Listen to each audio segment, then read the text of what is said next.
Flamingo tropical cake naman tayo for today's video. Mga mi, tara na G!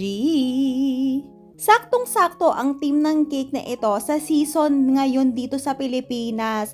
Tropical, flamingo, beach, ganyan. Ang team ng cake na ito, gaya ng sabi ko kanina, is flamingo tropical cake. 2-tier, ang size niya is 8x5 and then 6x5. And then, ang gamit nating cake drum dito is 12 inches. Ayan ang colors na request sa atin ng ating client. Combination ng yellow, orange, and then parang pink na red. Actually, hindi ako sigurado kung anong kulay nito. Actually, hindi ko siya na-achieve mga mi. Kasi supposed to be parang medyo may pagka super duper mega bright nung color na sinend sa atin ni customer. Pero yan lang yun na-achieve natin. Pero carry bells na yan mga mid. Kasi lagi naman tayo nagsaset ng expectation.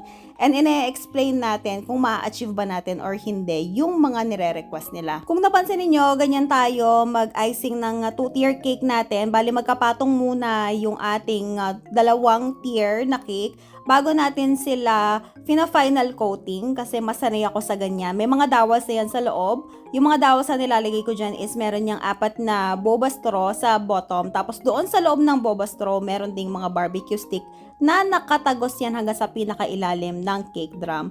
Doon naman sa upper tier natin, meron ding 4 yata to or 3 na boba straw sa taas. And then lahat yan may barbecue stick din na tagos hanggang sa pinakababa hanggang sa cake drum. Yan, ganyan siya katibay.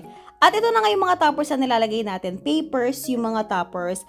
Nako, mas mahirap pang ginagawa ang mga paper toppers compared sa fondant. Ako lang ba? O talagang sadyang ganun lang talaga siya. Dito ako nahirapan sa mga bulaklak dahil nag-search pa ako kung paano sila gawin. Dahil hindi naman ako artsy mga mi. So, sinearch ko kung paano siya ginagawa sa paper kasi alam ko naman siya kung paano gawin sa fondant and mas madali yon. So, ayan ang nagawa natin mga bulaklak sa paper. Hindi ako nakagawa ng tutorial dito pero hopefully pag nagka-time tayo, gawa tayo ng extra para dyan. Ang pricing naman natin dito is halos the same lang naman din kapag ka-fondant toppers yung nilalagay natin. Pero may konting difference lang. Kasi yung effort nito mga mi halos pares lang sa fondant. Ang pinagkaiba lang dito is yung material which is papel nga yung ginamit natin. Kaya ina-explain natin yan na mabuti sa mga customers natin na yung effort niyan, papel man yan or fondant, parehas lang yan. Kaya walang masyadong difference sa presyo. At nilagyan nga natin ito ng graham crackers para sa stand niya.